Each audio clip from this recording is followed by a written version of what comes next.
ભાવનગરમાં પાડોશમાં રહેતા બે સગીરો ઝઘડી પડતા એકને ઈજા. ભાવનગરમાં શિવશક્તિ સોસાયટીમાં પાડોશમાં જ રહેતા બે સગીરો વચ્ચે કોઈ બાબતે ઝઘડો થતા મારામારી સર્જાઈ હતી, જેમાં એક સગીરે બીજા સગીરને મારતા માથાના ભાગે ઈજા પહોંચી હતી, જેને સારવાર અર્થે હોસ્પિટલ ખસેડતા માથામાં પાછળના ભાગે ટાંકા લેવા પડ્યા હતા, જેને લઈને જયેન્દ્રભાઈ ભટ્ટે પોલીસ કાર્યવાહીની માંગ કરી છે.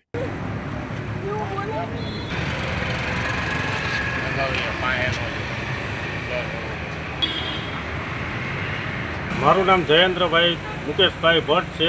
ક્યાં રહેવાનું? શિવશક્તિ સોસાયટી 1 માં ડૉક્ટર ખાનવાળી શેરીમાં રહું છું. એક 13 વર્ષનો છોકરો અમારી બાજુમાં રહી છે, જેનું નામ મને યાદ નથી, મારા છોકરાને યાદ છે જેનું નામ અહીંયા પોલીસ સ્ટેશનમાં લખાવેલ છે. જેનું નામ અહીંયા પોલીસ સ્ટેશનમાં લખાવેલ છે.